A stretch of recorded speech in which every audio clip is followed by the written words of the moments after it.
사도행전 7장 54절부터 8장 3절까지 말씀입니다.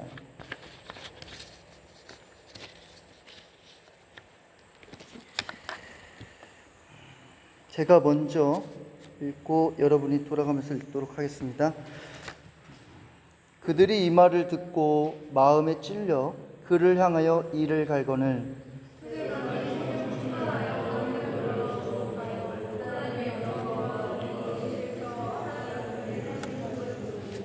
말하되 보라, 하늘이 열리고 인자가 하나님 우편에 서신 것을 보노라 한데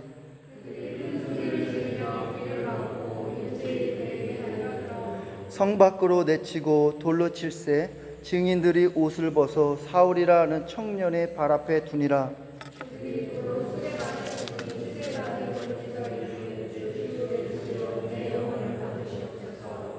무릎을 꿇고 크게 불러 이르되 주여 이 죄를 그들에게 돌리지 마옵소서. 이 말을 하고 자니라. 그날에 예루살렘에 있는 교회에 큰 박해가 있어 사도 외에는 다 유대와 사마리아 모든 땅으로 흩어지니라.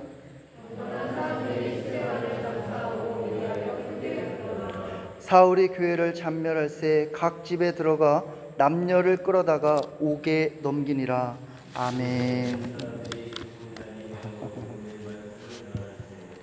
우리 한기찬 안수집사님 성경을 더 읽고 싶어하는 마음이 간절한 것 같습니다.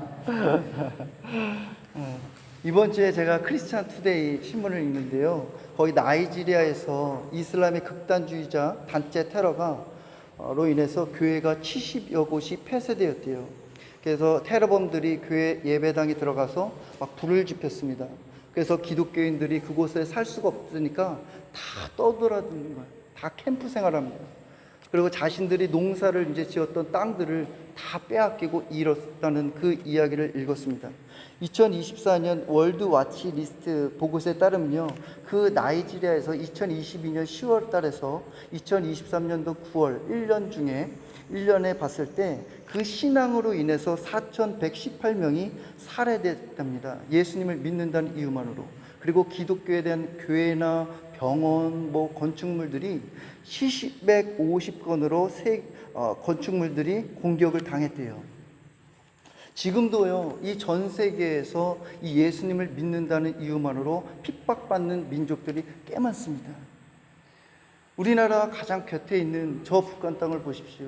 지하교에서요, 지금도 숨지기면서 찬양하고 예배하고 성경책을 읽고 싶어도 읽을 수가 없습니다. 저는 날마다 새벽에 기도하는 것 중에 빼놓지 않고 기도하는 게 있습니다. 저 북한 땅과 러시아에서 지금 복음을 전하다가 생사를 알 수 없는 선교사님들이 있어요. 북한의 최춘규 선교사님, 김국기, 김정욱 선교사님, 저 올해 러시아에서 복음을 전하다가 감옥에 가신 백강순 선교사님 있습니다. 저는 이 선교사님들을 그 가족으로서, 우리가 예수님을 믿는 가족으로서의 그 마음을, 같은 마음을 가지고 날마다 중보하고 있습니다. 그분들이 그 안에 감옥에 들어가서 복음을 전하고 하루속히 이 건강한 몸으로 가족의 품으로 돌아올 수 있도록 여러분들도 날마다 기도해 주시기 바랍니다. 오늘날 우리가 살아가는 이 대한민국 땅에는요, 우리가 이렇게 순교를 당하고 박해받는 거 흔하지 않습니다. 그런 면에서 오늘 본문을 묵상하는데 참 준비하는 것이 쉽지가 않았습니다. 하지만 우리의 삶의 현장에서 치열하거든요. 그런 가운데서 우리가 어떻게 믿음을 지켜나갈 수 있을까 고민하면서 이 말씀을 준비했습니다. 이 예루살렘 교회는요, 성령이 충만했습니다.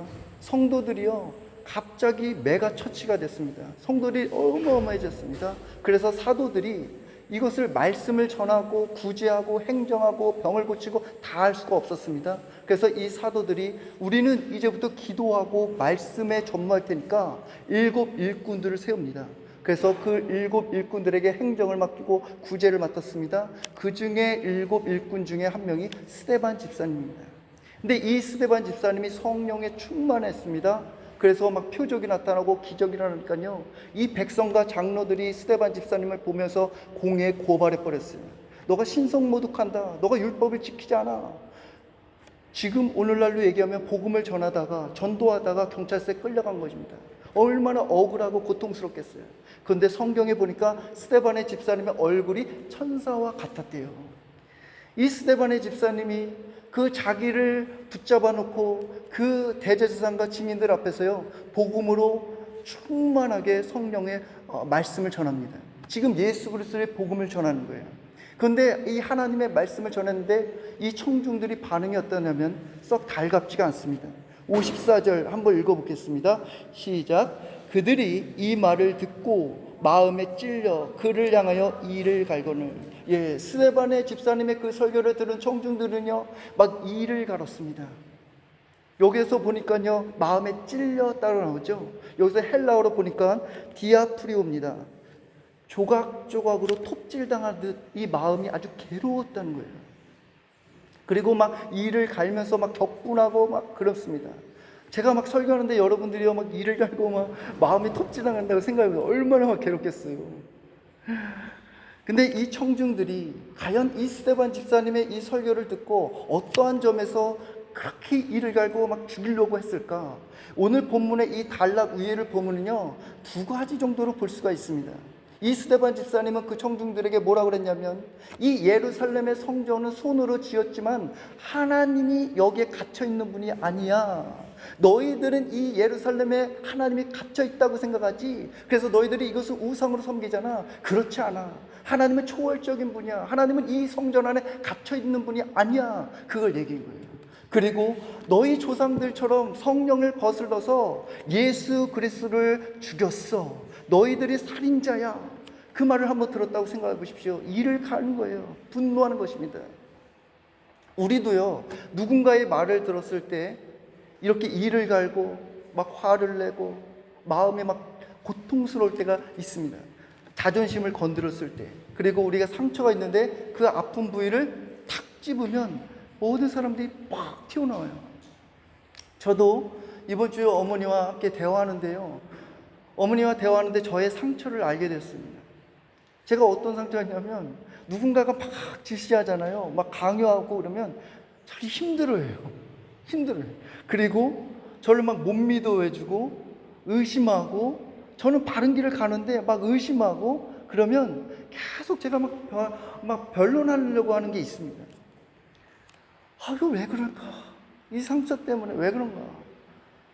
그러면서 이번 주에 막 기도하는데, 아침에 새벽마다 기도하는데, 오늘 이번 주에 하나님이 이 새벽에 제가 예레미야 말씀을 가지고 묵상하거든요. 근데 예레미야 30장 17절 말씀을 하나님이 저에게 주시더라고요. 어떤 말씀이냐면, 내가 너의 상처로부터 새살이 돋아나게 하여 너를 고쳐주리라. 이 상처를요, 주님이 고쳐주는 줄 믿습니다. 저만 상처만 있는 것이 아닙니다. 여러분들도요, 실패하고 좌절하고 거절당하고 이런 상처가 없는 사람이 없어요. 다 상처 투생입니다. 근데 이 상처를 주님이 고쳐주시는 것입니다. 그 상처를 부끄러워하지 마십시오. 하나님, 나는 이 상처가 있습니다. 그래서 이것만 들으면 자꾸만 화가 납니다. 그것을 하나님 앞에 나아가십시오. 부끄러운 것이 아닙니다. 그 상처를 빨리 치료해야 저도 그렇고 여러분들도요, 그것부터 탈피할 수 있는 거예요. 예수님께서 치료해 줄 줄 믿습니다. 이 스데반의 이 설교의 집사님의 이 설교를 들으면서요, 여러분 한번 이런 생각을 했을지도 몰라요. 스데반 집사님 왜 이렇게 직설적으로 그렇게 복음을 전합니까? 좀 말씀을 우회해서 할 수 있잖아요. 왜 이렇게 강직합니까? 왜 이렇게 눈치 없게 이렇게 말씀을 세게 해서 청중들이 막 뿔이나게 했습니까? 이 스데반 집사님은요, 성령의 충만함으로 말씀을 전한 사람입니다. 성령의 입이 되어서 복음을 전했어요. 이 메시지는요, 틀리지 않습니다. 사람을 보고 전한 것이 아닙니다. 성령님께서 그와 함께 하셔서 메시지를 전했어요. 이 스데반 집사님과 이 베드로의 설교를 보면요, 내용이 똑같습니다. 근데 베드로의 설교를 듣고 청중들의 반응이 달라요. 사도행전 2장 37절에서 38절에 보니까 그들이 이 말을 듣고 마음에 찔려 베드로와 다른 사도들에게 물어 이르되, 형제들아 우리가 어찌할꼬 하거늘 베드로가 이르되, 너희가 회개하여 각각 예수 그리스도의 이름으로 세례를 받고 제사함을 받으라. 그리하면 성령의 선물을 받으리라. 그러니까 베드로가 설교했을 때는요, 동일했습니다. 마음이 찔렸습니다. 근데 어떻게요? 이를 갈지 않았다는 거예요. 그들이 어떻게 합니까 우리가? 그랬더니 베드로가 회개하라. 그랬더니 거기에서 성령을 받죠. 근데 메시지는 똑같습니다. 근데 이 베드로가 설교를 받을 때는 사람들이 수용적입니다. 근데 스데반이 전했을 때는요, 막 공격적으로 나온 거예요. 우리가 이 한 공간에서 이 한 동일한 메시지를 전할 때 반응이 청중들이 다 다르다는 것입니다. 하나님의 말씀을 듣고 은혜를 받는 성도님들이 있습니다. 그러나 말씀을 듣고 불편하고 괴로워하는 성도님들이 계세요. 이 메시지는요, 틀리지 않습니다. 메시지는 완전한 진리입니다. 그럼 뭐가 문제일까? 여러 가지로 볼 수 있는데 저는 딱 두 가지만 보려고 합니다. 첫 번째는요, 교회의 갈등과 설교자와의 관계 가운데 있으면요, 어려워요. 설교자와의 관계가 좋으면요, 다 수용적입니다. 호의적입니다. 말씀의 은혜를 받습니다. 근데 설교자와의 관계가 막히면요, 은혜가 안 돼요. 저도 경험했어요. 저도 부격자 때 담임 목사님이 시으르면요, 말씀이 안 들려요. 목사님이나 잘하세요. 이렇게 들어요. 이게 굉장히 어려운 겁니다. 여러분 중에서 교회 갈등이나 설교자와의 관계 가운데 어떤 어려움이 있으면요, 빨리 풀으십시오. 이 말씀은 생명과 직결되는 것입니다. 사람이 떡으로만 사는 것이 아니라 여호와의 입에서 나오는 말씀으로 살아가는 우리는 영적인 존재이기 때문에 그렇습니다. 이 하나님의 말씀이 들어갈 때 여러분의 기쁨이 있는 거예요. 평안이 있는 것입니다. 여러분의 삶의 열매가 있는 것입니다. 그래서 중요한 것입니다. 그래서 이 설교자인 저는 불완전합니다. 그러나 하나님의 말씀은 완전합니다. 저를 늘 실수할 때도 많고 연약할 때 많아요. 그래서 여러분들이 늘 기도해 주시기를 부탁드리겠습니다. 두 번째는요, 청중들의 마음에 달려 있어요. 사도행전 17장 11절에 보니까 베레아에 있는 사람들은 데살로니가에 있는 사람들보다 더 너그러워서 간절한 마음으로 말씀을 받고 이것이 그러한가 하여 날마다 성경을 상고함으로. 이 베레아 사람들은요, 데살로니가 사람들보다 더 너그럽대요. 더 수용적으로 말씀을 받았다고 합니다. 이 하나님의 말씀을 수용적으로 받을 때 어떻게 역사하느냐? 성령이 역사하는 줄 믿습니다. 기적이 일어납니다. 표적이 일어납니다. 열매를 맺는 줄 믿습니다. 그래서 이 하나님의 말씀을 듣기 전에요, 여러분이 늘 기도하십시오. 하나님, 저의 단단한 마음을 하나님께서 부드럽게 해주십시오. 그래서 이 하나님의 말씀의 씨앗이 제 마음밭에 심겨져서 그 열매를 맺게 하여 주시옵소서. 하나님, 이 말씀 시간에 졸지 않게 해주세요. 이 말씀이, 이 사단이 와서 이 말씀의 씨앗을 빼앗지 않게 도와달라고 기도해 주시기 바랍니다. 저는 여러분이요, 이 부드럽고 너그러운 마음으로 이 하나님의 말씀이 여러분의 밭에 심겨져서 열매를 맺는 성도님들이 되기를 간절히 축원합니다. 이 스데반의 이 설교를 듣고요, 격분한 청중 중에 한 명이 등장하죠. 58절에 보니까 사울이라는 청년을 볼 수 있습니다. 사울이요, 이 스데반이 막 돌에 맞아서 순교하고 있는데 그것을 마땅히 여겼다고 그래요. 동의했다고 그랬습니다. 3절 말씀을 한번 읽어볼게요. 시작. 사울이 교회를 잔멸할세 각 집에 들어가 남녀를 끌어다가 옥에 넘기니라. 이 구절에서요, 잔멸할세라는 단어는요, 헬라어로 엘리마이네토입니다. 이거 미완료 가구예요. 그러니까 이 사울이요, 교회를 들어가서 한두 번 이렇게 박해하는 것이 아닙니다. 가고서부터 쭉 교회에 들어가서 박해하고 남녀를 막 결박하고 그랬다는 것이에요. 근데 이 동사가 어떤 거냐면, 이 멧돼지가 들판에 그 곡식이 있는데 들어가서 막 엉망으로 만드는 거예요. 이 사울이 그렇게 했다는 것입니다. 성도들을 막 잡아다 결박하고 교회를 막 불태우고 박살내버리고 황폐하게 만들었다는 것입니다. 이 사울이 교회를 박해하고 이 유대인들이 스데반을 향해서 막 돌을 던지는 거예요. 깊이 들어가다 보면 이들의 무지함 때문에 그렇습니다. 이 사울과 유대인들은요, 철저한 유대주의자들이에요. 이들은 율법을 통해서 오직 구원을 받는다고 얘기했어요. 하나님 외에는 다른 걸 안 믿어요.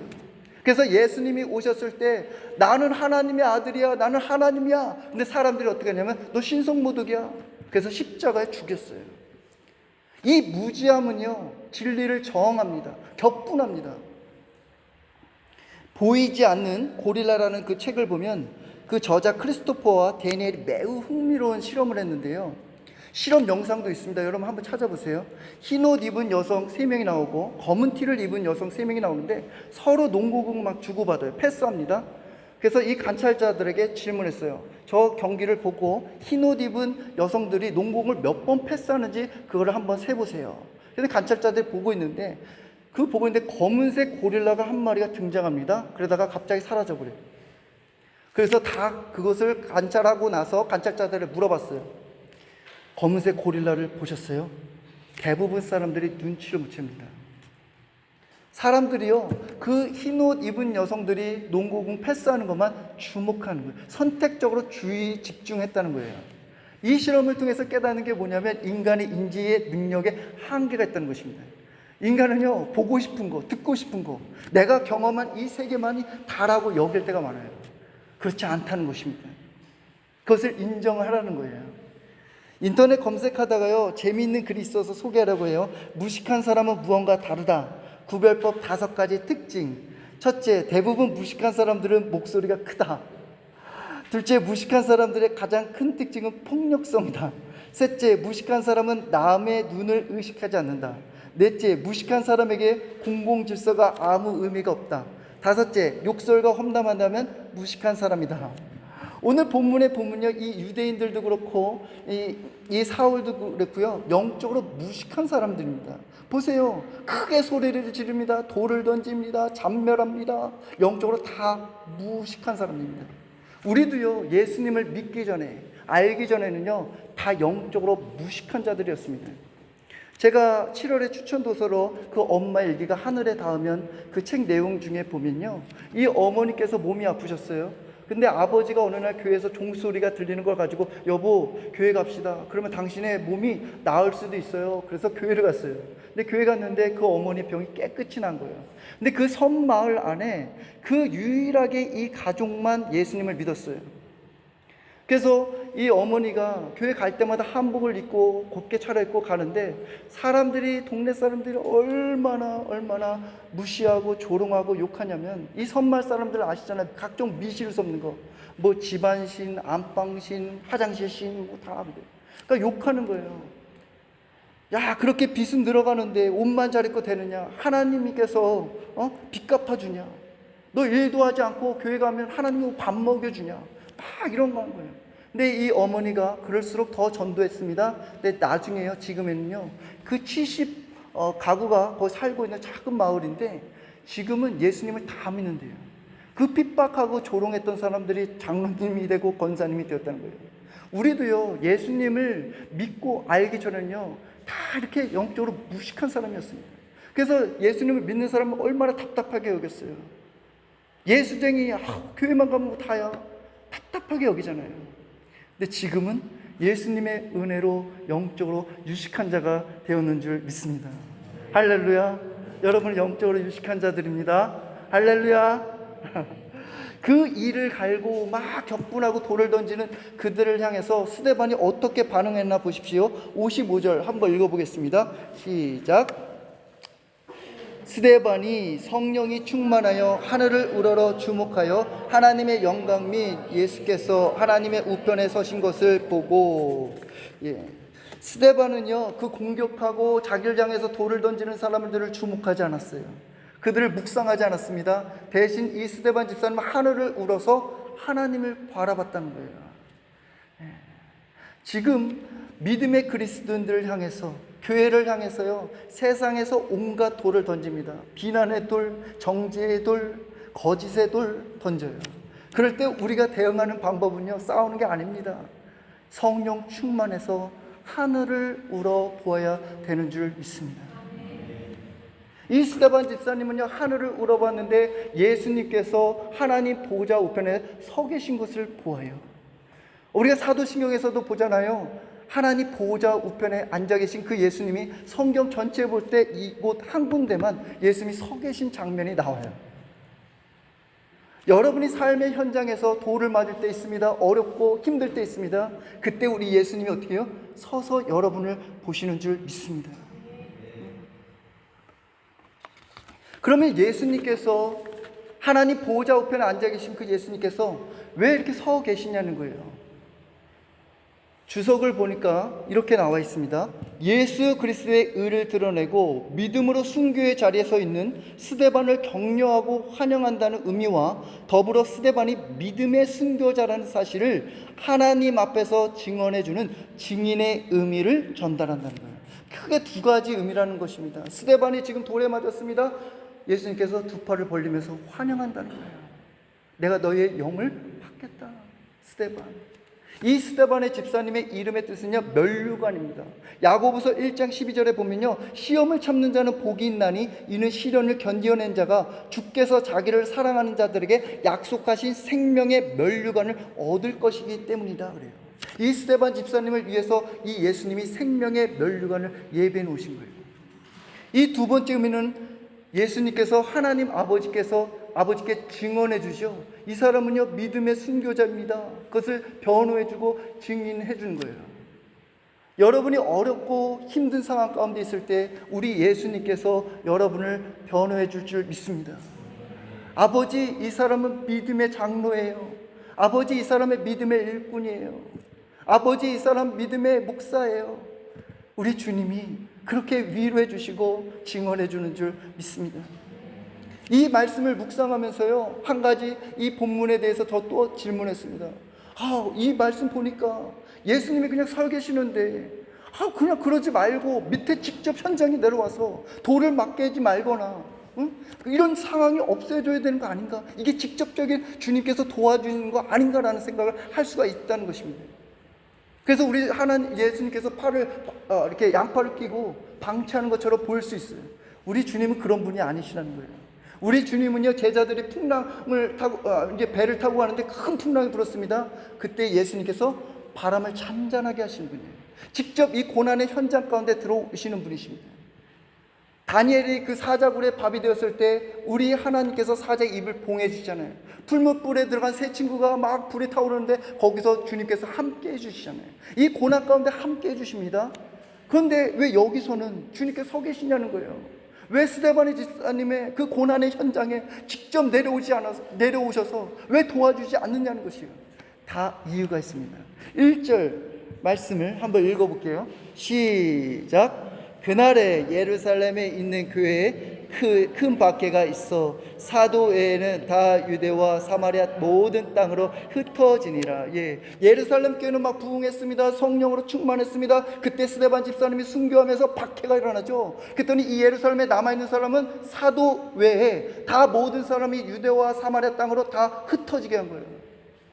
여기서 보면은 흩어지다, 영어로 성경 보니까 were scattered. 이 주님께서 흩어지게 한 것입니다. 사람들이요, 막 야 여기 박해가 나는다 막 도망치는 거 아닙니다. 능동형이 아니에요. 수동태예요. 이 박해가 일어났습니다. 사람들이 흩어졌습니다. 하나님의 뜻이라는 거예요. 교회는요, 모이는 교회이며 또한 흩어지는 교회인 줄 믿습니다. 우리 교회는요, 부름, 세움, 보냄의 공동체인 줄 믿습니다. 하나님께서 이 세상에서 우리를 하나님의 자녀로 불러주셨습니다. 훈련시켰습니다. 양육시켰습니다. 또한 교회 문 밖에 나가서 보냄의 공동체라는 거예요. 교회는요, 영혼을 구원하는 공동체입니다. 교회만 안에만 있으면 안 돼요. 문 밖에 나가서 복음을 땅끝까지 전하는 거예요. 이 말씀에 잘 보면 사도행전 1장 8절 유사하죠. 사도행전 1장 8절 한번 우리 주보에 있는데 한번 읽어보겠습니다. 시작. 오직 성령이 너에게 임하시면 너희가 권능을 받고 예루살렘과 온 유대와 사마리아 땅까지로 내 증인이 되게 하시라. 사도행전의 주제의 말씀이에요. 성령을 받은 그 제자를 통해서 하나님의 뜻이 뭐였냐? 너희들 예루살렘에만 있는 것이 아니야. 나의 뜻은 유대와 사마리아 땅끝까지 이르러 복음을 흩어지게 만든 거예요. 이거 박해가 일어났습니다. 스데반 집사님이 순교했습니다. 그리고 사울이 등장하는 거 하나님의 모든 계획이라는 것이에요. 놀랍지 않으세요? 하나님의 말씀의 성취라는 것입니다. 우리는 하나님의 구원의 역사 안에 살고 있습니다. 지금도 우리가 살아가는 현장에서는요, 막 각종 사건이 일어납니다. 해석이 안 됩니다. 이해가 안 됩니다. 그러나 우리 하나님께서 모든 만물을 창조하시고 다 주관하시는 줄 믿습니다.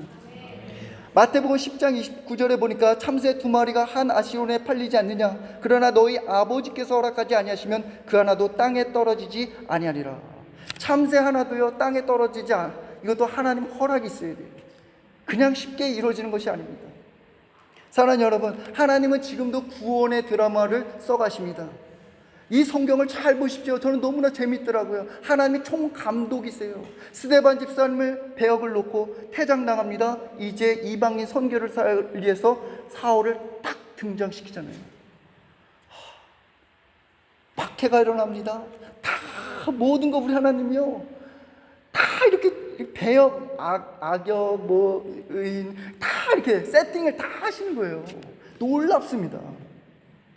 이 스데반 집사님이 하나님의 보시기에 이 퇴장하는 모습이 아름답고 숭고합니다. 저는 우리 모든 성도님들이요, 그 퇴장하는 날 내 사명을 다하고 주님의 부르심을 받았을 때 이런 모습이 아름답기를 간절히 축원합니다. 그리고 여러분 모두 다 하나님 품에 안겼을 때 그 생명의 면류관을 받는 분들이 되기를 간절히 축원합니다. 여러분의 삶의 현장에서 수많은 여러분에게 돌을 던지는 자들이 있을 거예요. 또한 여러분 또한 돌을 던질 때 있습니다. 그때마다 꼭 기억하십시오. 성령의 충만함으로 하늘을 우러 보시는 분들이 되기를 간절히 축원합니다. 이 시간은 우리가 찬양할게요.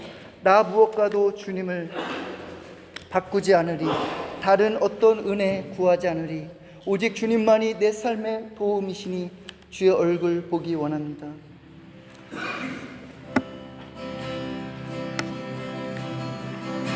가도 주님을 바꾸지 않으리, 다른 어떤 은혜 구하지 않으리, 주님만이 내 삶의 도움이시니 주의 얼굴 보기 원. 주님 사랑해요. 님 사랑해요. 온 마음과 정성 다해, 마음도 정성 다해 하나님의 신실한 은혜기. 나 무엇과도 주님을 바꾸지 않으리, 무엇과도 주님을 바꾸지 않으리, 다른 어떤 은혜 구하지 않으리, 오직 주님만이 내 삶의 도움이시리, 주의 얼굴 보기 원. 주님을 정말 온 마음과 다해 사랑해 보십시오. 님 사랑해요.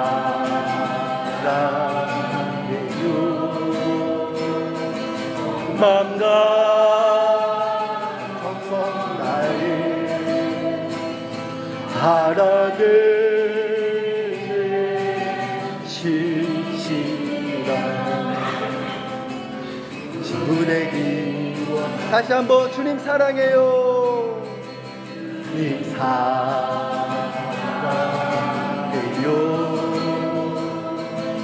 마음과 정성 다해 하나님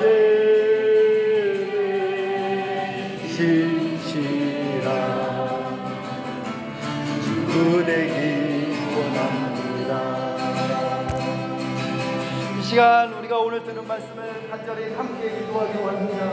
그리고 무엇보다도 저 세상에서 아직도 그리스도 사랑의 예배를 드릴 수 없는 저 사람들의 남자분이 복음으로 하나님 구해주시기, 김정은, 김국기 최충일 선교사님과 러시아의 백강순 선교사님, 하나님 그들을 기억을 해주셨습니다. 가족이 애타게 그들을 기도할 때 하나님 돌아올 수 있도록 우리 다 함께 간절한 마음으로 한 목소리를 높여 기도하겠습니다. 주여! 하나님 아버지 하나님여 감사합니다. 하나님 아버지 하나님여 오늘 스테반 아버지 하나님 집사님의 말씀을 들었습니다. 하나님 아버지 하나님 우리가 볼 때 하나님 스테반 집사님 하나님 아버지 어떻게 이렇게 말씀을 강하게 전했나. 하나님 아버지 하나님 그것이 이렇게 볼 때가 있는데 하나님 아버지 하나님 성령의 사람으로 하나님 앞에 부름받은 사람으로서 하나님 아버지 사람의 눈치를 보지 않고 하나님 앞에 하나님 말씀을 전했습니다. 하나님 저도 하나님 아버지 하나님여 그렇게 복음을 전하는데 내 목숨에 위협이 올지라도 담대하게 전할 수 있도록 인도하여 주시옵소서. 하나님 아버지 저 북한 땅에서 복음을 아버지 하며 전하기를 원합니다. 하나님 아버지 하나님 정말 지하교회에서 숨지으면서 예배드리는 그 영혼들이 있습니다. 하나님 아버지 하나님 그들의 성경책을 보고 싶어도 볼 수 없습니다. 하나님 아버지 저 북한 땅에 하나님 부모로 통일되게 하여 주시옵소서. 하나님 아버지 평양의 그 예루살렘의 운동교회가 하나님 아버지 하나님 정말 이 대한민국과 남한이 하나님 아버지 통일되어서 하나님 아버지 함께 하나님 아버지 성령의 그 아버지 부흥운동이 일어날 수 있도록 하나님 도와주시옵소서. 하나님 아버지 하나님 저 북한에서 하나님 아버지 복음을 전하다가 아버지 감옥에 간 김정우 김국기 최충기 선교사님과 하나님 아버지 러시아에 있는 백강순 선교사님 하나님 아버지 가족이 애타게 눈물을 흘리며 기도하고 있습니다. 자녀가 있습니다. 딸이 있습니다. 아들이 있습니다. 하나님 아버지 하나님 가족의 품으로 하나님 아버지 돌아올 수 있도록 인도하여 주시옵소서. 하나님 아버지 나이지리아에도 하나님 아버지 계속적으로 기독교의 핍박이 있습니다. 하나님 아버지 하나님 그곳에 순교자의 피로 하나님 아버지 교회가 세워지게 하여 주시고 예수 그리스도의 복음의 땅이 되게 하여 주시옵소서. 하나님 아버지 하나님이여 정말 아버지 우리 모든 성도님들이 하나님 아버지 하나님 치열하게 살아가고 있습니다. 하나님 때로는 이 돌에 맞아서 아버지 하나님 절망 가운데 있고 하나님 고뇌하고 있고 그런 어려움 가운데도 있습니다. 예수님께서 하나님 아버지 위로하여 주시고 하나님 그들을 격려해 주시고 하나님 아버지 하나님 증언하여 주시옵소서. 우리 모든 성도님들이 하나님 아버지 하나님 자유롭게 신앙생활 하지만 이 순교의 정신을 가지고 하나님 아버지 죽으면 죽는다는 각오를 가지고 이 예수님만을 위하여 살아갈 수 있도록 도와주시옵소서. 하나님 아버지 하나님 우리 교회가 예수님의 핏값으로 사신 교회오니 이 여강교회도 아버지 하나님 그 핏값대로 하나님 아버지 온전하게 복음의 도구로 쓰임받게 하여 주시옵소서. 하나님 아버지 하나님 우리 모든 성도님들 하나님 아버지 치유받고 회복되고 아픈 상처가 있는 성도님들이 있습니다. 그 하나님 아버지께서 분명하게 약속하셨듯이 하나님 아버지 새살이 돋게 하여 주시고 고쳐주신다고 약속하셨다오니 우리 모든 성도님들이 하나님 새살이 돋아나게 하여 주시고 고쳐주셔서 하나님 앞에서 아버지 하나님 그 상처가 치유되게 하여 주시옵소서. 그래서 하나님 앞에서 정말 거룩하게 쓰임받게 하여 주시옵소서. 하나님 아버지 하나님 우리 여관교회 아버지 하나님 7월 20일부터 있는 아버지 인테리어 공사 주님 앞에 맡겨드립니다. 하나님 아버지 하나님 모든 그 계획과 일정 가운데 하나님께서 아버지 하나님 모든 일이 합력하여 선을 이루어 주시옵소서. 성령여 우리 모든 성도님의 한 주가 살아갈 때 성령의 충만함을 더하여 주시옵소서. 예수님께서 격려해 주시고 위로하여 주시고 우리 성도님들이 아버지 일어나서 그 복음으로 살게 하여 주시고 하나님의 주권과 하나님의 섭리와 그 계획을 믿고 나아갈 수 있도록 도와 주시옵소서. 이제는 우리 주 예수 그리스도의 은혜와 하나님의 크신 사랑과 성령님의 감동과 교통하심이 오늘 말씀을 들은 우리 모든 성도들 머리 위에 영원히 함께할 것을 간절히 축원하옵나이다. 아멘.